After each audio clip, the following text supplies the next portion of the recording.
Un nouveau journal sur RTI 1. Madame, monsieur, bonsoir. Voyons le sommaire de cette édition.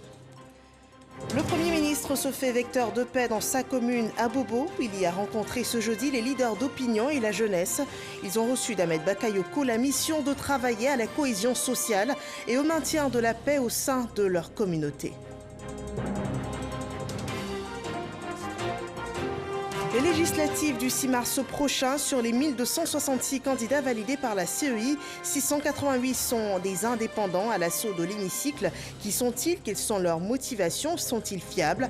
Une chose sûre, c'est qu'ils comptent contribuer à la construction du pays. Le service politique a enquêté sur ces candidats apolitiques. C'est un dossier à suivre dans ce journal. Et puis les actions de la police sur la base des acquis et des défis sécuritaires du moment ont été définies au cours d'un séminaire à Yamoussoukro, un temps de réflexion sous la direction du général Bagando Diomandé, ministre de l'Intérieur. Bienvenue dans ce 23h. Le Premier ministre s'est entretenu ce jeudi avec les leaders d'opinion de la commune d'Abobo. Le chef du gouvernement les a invités à faire du vivre ensemble et de la paix une priorité au sein de leur communauté. Éric Goret. À quelques semaines des élections législatives, Ahmed Bakayoko, Premier ministre de Côte d'Ivoire et maire de la commune d'Abobo, ne veut pas rester silencieux. Le chef du gouvernement ivoirien s'implique résolument dans la recherche de la paix et de la cohésion sociale. Il s'est rendu à Abobo pour commencer cette initiative. Et la cible est bien trouvée. Les chefs traditionnels, les chefs coutumiers, les guides religieux. En clair, les garants de la tradition et les guides spirituels. Le Premier ministre leur a demandé de prôner la paix dans leurs différentes communautés. Un message reçu avec beaucoup de satisfaction. Ce fut une rencontre très intéressante, qui fut très enrichissante également pour nous. Au point de vue que vous savez que la commune d'Abo, c'est une commune cosmopolite. Plusieurs communautés se retrouvent, plusieurs confessions religieuses se retrouvent. Et donc, le vivre ensemble est une réalité aujourd'hui à Bobo. Nous sommes obligés de vivre ensemble. Nous sommes obligés d'éduquer les enfants. Nous sommes obligés de se parler, de manger ensemble. Nous nous félicitons de l'initiative incessante que prend le président de la République à l'effet d'amener les Ivoiriens à s'accorder, à vivre ensemble, à mener la même bataille, à comprendre que la nécessité la plus absolue, c'est de conserver l'unité nationale. Après les têtes couronnées et les responsables religieux, Ahmed Bakayoko a rencontré la jeunesse. Je voulais souhaiter que toutes les communautés s'impliquent pour qu'ici à Bobo, tout se fasse dans la paix, dans l'esprit de fraternité, l'esprit de concorde qui nous a toujours animés. Donc je voulais cette rencontre pour vous dire que je suis impliqué à vos côtés. Ici à Bobo, tout se passe dans l'esprit que nous avons construit, c'est un esprit de famille. La politique ne doit pas nous diviser parce que justement, nos priorités sont ailleurs. Nos priorités ici à Bobo, c'est plus de solidarité, aider les plus faibles, aider ceux qui ont des problèmes. Vous savez que nous venons de très loin, mais chacun de vous est témoin, comme on dit ici, un peu, en avance. Débuté par la commune d'Abobo, ce message de paix et de cohésion du Premier ministre de Côte d'Ivoire va toucher très bientôt les autres communes du district d'Abidjan pour des élections apaisées. Et tout comme les autorités ivoiriennes, les diplomaties s'impliquent pour le maintien de la cohésion sociale en Côte d'Ivoire. L'ambassadrice de Suisse a échangé dans ce cadre avec le médiateur de la République, Adama Toungara. Connaître le rôle de l'organe dans le processus de paix, de réconciliation en cours dans le pays, c'était l'une des préoccupations de la diplomate. En réponse, Adama Toungara a fait le point des actions menées, notamment l'installation des comités de veille et de suivi de la cohésion sociale dans les 108 départements de Côte d'Ivoire. La création de structures en charge du renforcement de la cohésion sociale et la paix en Côte d'Ivoire. Cohésion sociale et paix, voici des notions que tout Ivoirien devrait intégrer. Dans la commune de Yopougon, des étudiants se sont engagés à les enseigner à la jeunesse pour une Côte d'Ivoire sans violence. Éric Goret. Ils sont pour la plupart des étudiants résidant dans la commune de Yopougon. réunis au sein d'une association dont l'objectif est de prôner la paix et la cohésion sociale dans cette cité. Avec à leur tête Komo Ekwasi Jérôme, investi par le premier adjoint au maire de la commune de Yopougon, Issoufou Koulibaly, qui a instruit ses filleuls à sensibiliser toute la jeunesse de cette commune à œuvrer pour la paix et la cohésion sociale en renonçant à toutes sortes de violences. Le mouvement que vous venez de lancer peut jouer dans sa contribution dans le développement de Yopougon, peut jouer sa contribution au niveau de la cohésion de Yopougon auprès de nos chefs traditionnels. Vous savez qu'aucun développement n'est possible s'il n'y a pas de paix, s'il n'y a pas de cohésion. Un message jugé satisfaisant par ces étudiants. Nous avons décidé de promouvoir les valeurs de paix, de probité, de loyauté, de fidélité, de solidarité. Et c'est vous, votre mentor, qui incarnez ces valeurs-là. Bientôt s'ouvre la campagne législative. Ces jeunes comptent sillonner toute la commune de Yopougon pour passer des messages d'apaisement. Et en pleine préparation des législatives, deux nouveaux commissaires intègrent la commission électorale indépendante, Bamba Siaka et Soumaïla Doumbia. Ils ont officiellement pris fonction ce jeudi. Ces derniers ont été respectivement élus au poste de 4e vice-président et 2e secrétaire permanent adjoint de la commission. L'institution compte désormais 16 commissaires centraux. Le point de Sidonie Davila. Deux nouveaux membres font leur entrée au sein de la commission centrale de la CEI. Siaka Bamba et Soumaïla Doumbia, désormais membres à part entière après leur prestation de serment. Le 29 janvier dernier au Conseil constitutionnel, ils ont été présentés officiellement aux autres membres. Deux postes à pouvoir au sein de cet organe décisionnel. Monsieur Siaka Bamba est donc élu 4e vice-président de la commission électorale indépendante jusqu'au renouvellement du bureau. Monsieur Doumbia Soumaïla est donc élu 2e secrétaire adjoint de la commission électorale indépendante jusqu'au renouvellement du bureau. Pour marquer cette présence officielle, ils ont reçu les documents afférents à leur mission de commissaires centraux de la CEI. Notre mission est une mission de sacerdoce. C'est vrai que nous avons été désignés par des partis politiques, mais à partir d'aujourd'hui, c'est la Côte d'Ivoire que nous servons.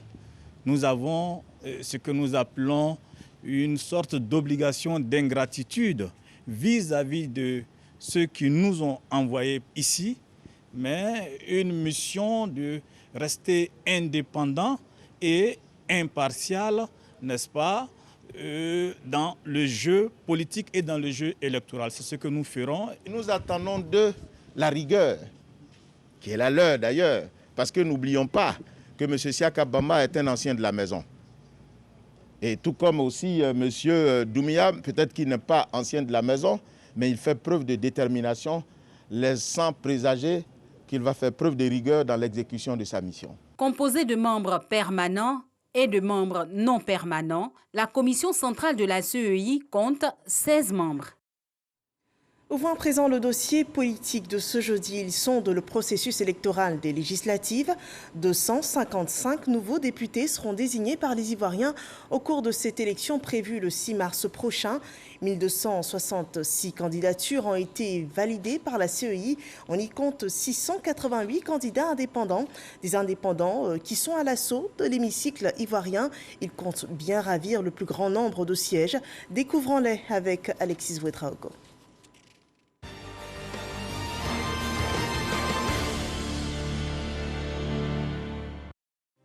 Les indépendants à l'assaut de l'hémicycle. Si on en dénombrait 31 en 2011, en 2016, ils étaient 75 dès l'annonce des résultats. Pour 2021, combien siégeront-ils à l'hémicycle?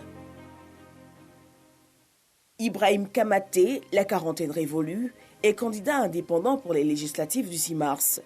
Une décision prise de concert avec le mouvement citoyen dont il est membre. Pour eux, les politiques proposées par les partis depuis de longues années ont échoué. On constate que les leaders s'arrangent entre eux et quand ça ne va plus, on appelle le peuple à la rescousse. Donc c'est ce peuple-là, déçu, qui décide de partir seul, être la 4e voie pour pouvoir changer les choses. Chefs d'entreprise, journalistes, commerçants, enseignants, étudiants et parfois même sans emploi, les candidats indépendants entendent bien jouer leur partition. À un moment donné, on s'est dit qu'on peut apporter quelque chose. La construction de l'édifice ne se passe pas seulement dans les partis politiques. Chacun doit apporter sa pierre à la construction de l'édifice ivoire. Dans le cadre de la séparation des pouvoirs, il est plus intéressant que l'Assemblée nationale soit envahie par des indépendants ou même les partis d'opposition, de sorte à pouvoir véritablement discuter les projets de loi qui sont soumis par le gouvernement. Des propos diversement appréciés. Les indépendants, ils donnent un signal aux partis politiques pour dire que les organisations politiques ne sont plus fiables. Quand un parti a décidé de boycotter pendant longtemps des élections et puis après revient tout de go, on ne sait plus les raisons pour lesquelles ce parti revient. Quand aussi le parti au pouvoir a choisi ses candidats et que le candidat, lui, pense que c'est lui qui était le meilleur choix et que ce n'est pas lui qui a été choisi, il s'érige en indépendant. Le mouvement qui porte Ibrahim veut poser la rupture, une voie vierge à l'hémicycle. Nous constituons la quatrième voie. Nous constituons cette voie-là qui veut se départir, des arrangements politiques et pouvoir résoudre les problématiques des populations. Une volonté de rupture pourtant frappée de suspicion. Et pour cause, les candidatures d'indépendants lors des élections locales sont monnaie courante dans les formations politiques. Indexés, les rejets de dossiers de candidature par les comités électoraux internes. En 2016, plusieurs candidats élus sous la bannière d'indépendants avec de bons scores n'ont pas hésité à remettre leur mandat à leur formation politique d'origine. La trahison n'est pas bonne. Toi, tu dis que tu es candidat indépendant et après tu te rallies. Non, il faut rester indépendant. C'est un peu comme trahir ceux qui t'ont choisi parce que quand tu partais, tu ne leur disais pas que tu allais changer rapidement de camp comme ça. Au sein des partis politiques, les appréciations sont diverses. Si on distingue clairement deux types d'indépendants, ceux motivés par le rejet de leur candidature et ceux dits libres, il n'en demeure pas moins un contre-pouvoir. Les résultats des indépendants vont permettre à l'opposition, en tant que parti politique, de revoir leur méthode de travail et aussi au pouvoir de revoir sa méthode de travail. Et de savoir qu'il n'y a pas seulement que par les partis politiques on peut faire l'animation politique. Sur le sujet, le Rassemblement des oufouettistes pour la démocratie et la paix se veut plus ferme. Quand on est indépendant, qu'on est issu d'un parti et qu'on décide d'affronter le candidat de son parti, cela veut dire qu'on est un indiscipliné. Le parti a fait signer au candidat sous sa bannière un engagement à ne pas se présenter en indépendant en cas de rejet de candidature. Si quelqu'un décide d'être candidat contre le gré de son parti, bon, il s'en va. Mais une chose est sûre, c'est que l'artillerie RHDP va se ranger derrière le candidat du RHDP. Pour la plateforme EDS, peu importe les dissidences au sein des partis, il faut aller aux élections. L'essentiel, c'est que le peuple fasse son choix librement et que ce choix soit respecté et non dévoyé et qu'enfin on se retrouve dans une assemblée qui est le reflet du peuple de Côte d'Ivoire. L'UDPCI, qui a fait les frais de la pluralité des candidatures indépendantes par le passé, exhorte lui au consensus. C'est un phénomène dangereux pour les partis et évidemment il faut faire en sorte de parler au cadre du parti pour dire que tous ne peuvent pas devenir donc députés en même temps. Profiter des failles et mésententes au sein des partis politiques en vue de ravir des sièges à l'hémicycle. Les 688 candidats indépendants à l'assaut des 255 sièges de l'hémicycle rééditeront-ils l'exploit de 2016 ou feront-ils mieux? Rendez-vous est pris pour le 6 mars prochain. Voilà, les candidats indépendants à l'assaut de l'hémicycle seront-ils majoritaires après le scrutin du 6 mars? Seul l'avenir nous le dira. La police nationale est prête pour la sécurisation des législatives de mars prochain. L'assurance a été donnée au cours d'un séminaire à Yamoussoukro. La rencontre a réuni les services de la police nationale sous la direction du ministre de l'Intérieur et de la Sécurité, le général Vagondo Diomandé. Les actions de la police sur la base des acquis et des défis sécuritaires du moment ont été définies à cette occasion. Kader Sogodogo. Dans la quête de moyens de protection de la nation, la police nationale, qui a en charge la sécurisation des personnes, de leurs biens, ainsi que la fluidité de la circulation, a pris l'engagement d'initier plusieurs actions visant à la professionnalisation de ses services et de ses unités opérationnelles. C'est en cela qu'elle organise depuis plusieurs années un séminaire bilan. L'ouverture de l'édition 2021 a été l'occasion pour le ministre de l'Intérieur et de la Sécurité, le général Vagando Diomandé, de rappeler l'importance des travaux. La menace terroriste qui, depuis quelques années, frappe à nos portes. Nous pensons notamment à nos frontières nord, où il ne se passe pas de jour où nos pays frères ne sont pas touchés par un acte de terrorisme, qui se rapproche de plus en plus malheureusement de nos frontières. La dernière attaque a eu lieu il y a seulement 48 heures, à seulement une dizaine de kilomètres de nos frontières.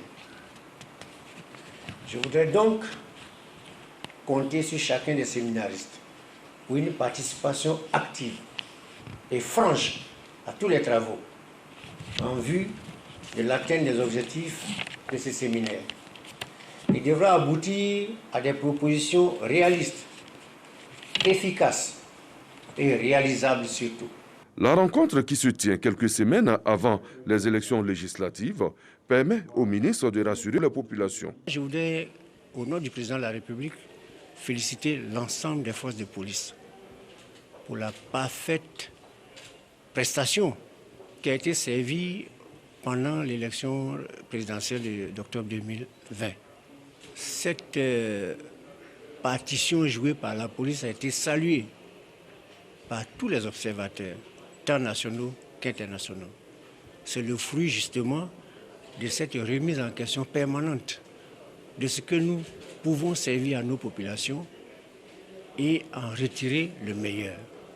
Vous comprenez donc l'importance du séminaire auquel nous participons aujourd'hui. Vous savez aussi que le 6 mars prochain, nous avons les élections législatives. Une autre étape à enjeu important. Il est donc indiqué que nous puissions prendre toutes les dispositions pour que ces élections-là, en tout cas sur le plan sécuritaire, se déroulent dans de très bonnes conditions. Les travaux de Yamoussoukro sur le bilan de la police nationale vont durer 4 jours. Fin des travaux samedi sous le coup de 12 heures. Dans l'armée, l'engagement pour la sécurité et la paix est valorisé. Dévoués à cette tâche, 174 militaires ivoiriens des opérations des Nations Unies et de la CEDEAO ont été distingués. Ils auront été exemplaires au cours des différentes missions de déploiement. Walter Amadou Ouattara. 24 officiers d'état-major, dont 15 de la mission multidimensionnelle intégrée des Nations Unies pour la stabilisation au Mali, MINUSMA, 4 de la mission des Nations Unies pour l'organisation d'un référendum au Sahara occidental, MINURSO, 3 de la mission multidimensionnelle intégrée des Nations Unies pour la stabilisation en Centrafrique, MINUSCA, 1 de la mission des Nations Unies en soutien à l'accord d'Odéida et 1 de la mission de la CEDEAO en Guinée-Bissau, ainsi que 150 militaires de la 3e compagnie de protection sont distingués. Ils reçoivent des médailles d'officiers dans l'ordre national, officiers dans l'ordre du mérite ivoirien, chevaliers dans l'ordre du mérite ivoirien et des médailles des forces armées.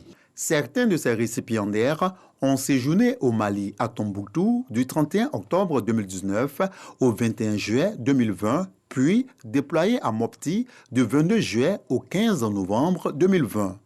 Aux côtés des armées du monde entier, ils ont fait montre de rigueur et de professionnalisme. Chers récipiendaires, vous devez retenir qu'au prix de 1000 sacrifices, vous avez, de par vos différentes fonctions et votre personnalité, non seulement contribué à la montée en puissance des forces armées de Côte d'Ivoire, mais également œuvré à faire rayonner notre armée sur le plan international. À la tête des récipiendaires, le général de brigade Koulibaly Bamoro, précédemment comme secteur au sein de la MINUSCA, a traduit la gratitude des distingués à l'État de Côte d'Ivoire. Mon général, revenant respectueusement à vous, qu'il me soit permis de dire ceci. la nation ivoirienne, Son Excellence, Monsieur le Président de la République, le Premier ministre, ministre de la Défense et vous-même, tous, vous avez raison d'être fiers de vos soldats, hommes et femmes, qu'ils soient des armées, de la gendarmerie ou de la police. En effet, leurs compétences, leur professionnalisme et leur engagement sont fort appréciés en mission extérieure. Merci pour votre soutien indéfectible, multiforme, précieux et fort apprécié par chacun de nous. Présidé par le chef d'état-major général des armées, général de corps d'armée, Lassina Doumbia, cette cérémonie de décoration intervient 2 semaines après l'hommage national rendu aux militaires morts au combat au Mali. Et il est louable d'encourager les militaires pour leur engagement à maintenir la paix dans la sous-région. Prenons des nouvelles d'ailleurs de l'une de ces missions. Au Mali, un contingent de la MINUSMA fut une nouvelle fois la cible d'une attaque. Il s'agit d'un contingent togolais. L'attaque a eu lieu tôt mercredi matin près de Kéréna, dans le centre du pays, où est située la base temporaire togolaise de la MINUSMA. Un camion chargé d'explosifs conduit par un kamikaze a tenté de se diriger vers une cuve d'essence. Mais les militaires togolais ont eu le temps de réagir en tirant sur le véhicule. L'explosion qui a suivi a fait 28 blessés, dont 9 seraient dans un état grave. Le bilan aurait pu être probablement plus lourd si l'engin avait percuté la cuve de carburant. En Côte d'Ivoire, un plan juridique devant régir le secteur de la sécurité incendie et du secourisme sera très prochainement élaboré par l'Office national de la protection civile afin de répondre efficacement à la protection des civils, les populations. Les difficultés de ce secteur ont été énumérées. Il ressort un grand besoin de formation des acteurs de la sécurité civile et également des populations. Walter Amadou Ouattara. Il serait important quand même que la population sache ce que c'est que la protection civile, que la population sache l'importance de la protection civile. Il est nécessaire qu'il y ait protection dans la population. Il est nécessaire qu'on puisse mettre en place une vraie politique de la protection. C'est pour prendre en compte ces préoccupations que l'ONPC, Office national de la protection civile, a convié à la présente rencontre l'ensemble de ses partenaires, structures et cabinets opérant dans le secteur de la sécurité incendie et du secourisme. On retient que les professionnels du secteur seront tous identifiés. Pour une meilleure synergie d'action, un nouveau cadre juridique sera élaboré avec l'implication et les propositions des opérateurs de la protection civile. La gouvernance dans ce secteur-là soit revue pour tenir compte des nouveaux défis et même des enjeux qui sont dans ce secteur, dans lequel les acteurs privés sont soumis. Lorsqu'ils entrent dans ce secteur, ils sont soumis à l'obtention d'un agrément. Et ce n'est pas toujours le cas. Je voudrais indiquer que l'organisme de l'État habilité à conduire la politique nationale en matière de protection civile, c'est l'ONPC. Les participants laissent entrevoir leur alacrité face à cette initiative. Quand papa, maman partent, n'est-ce pas, au travail, c'est bébé, c'est l'enfant, avec la femme qui la surveille, qui est là. Mais si personnellement, il y a une fuite de gaz, que ferait cette femme? Et si ou bien que le bébé s'étouffe, qu'est-ce que fera cette femme? Donc personnellement, cela est vraiment une bonne chose. Il faut former les hommes, former tous les Ivoiriens pour permettre à tout un chacun de sauver la vie. Et certains également ont évoqué les incendies qu'il y en a. Normalement, c'est le premier départ dans les marchés, dans les habitations. Bientôt, 1 an à la tête de l'ONPC, le préfet Gabin Amankou Kassi, au nom du ministre de l'Intérieur et de la Sécurité, a conforté les intervenants à maintenir la collaboration afin que les structures partenaires tirent profit de leur métier en leur permettant d'être davantage efficaces dans la protection des populations. Et voyons à présent le point d'évolution du coronavirus en Côte d'Ivoire.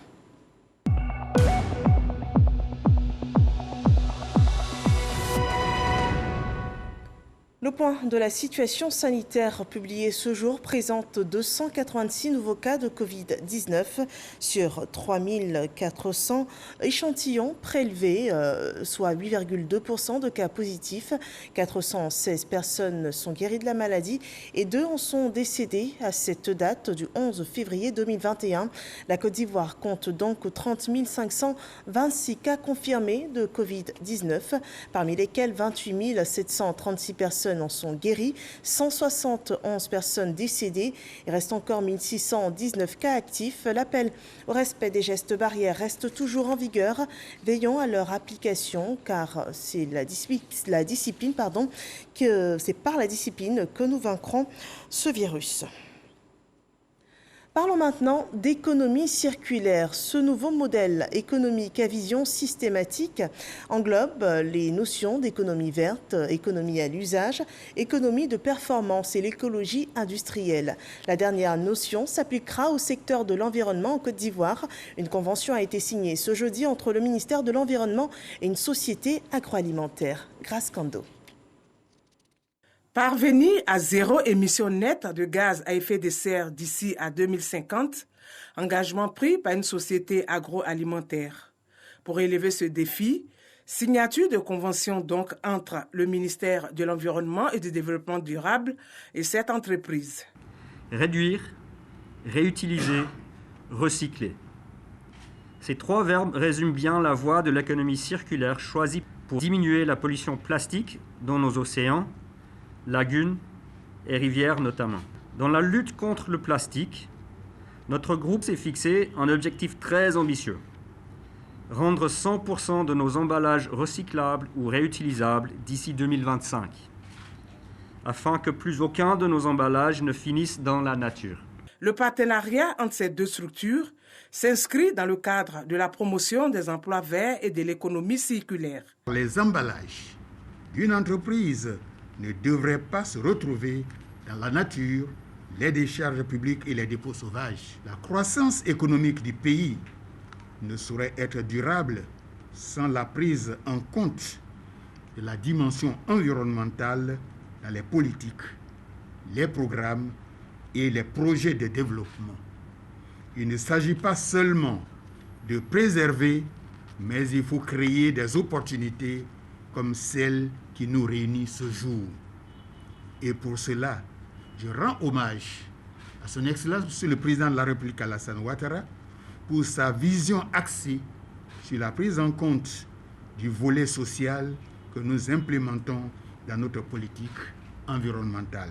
Le ministère de l'Environnement et du Développement durable invite les opérateurs économiques à mettre en place une politique environnementale assortie de projets écologiques innovants. Selon Joseph Seka, la responsabilité sociétale, une valeur ajoutée en termes de croissance. Partons à présent pour la région de Békay où la filière de coton se réorganise. Les accords sur la rémunération des organisations professionnelles agricoles sont renégociés après 10 ans de mise en application. Les termes établis entre les sociétés coopératives et les sociétés cotonnières n'étaient plus appropriés aux réalités de la filière. Soro Corona nous dit davantage sur ce nouveau traité.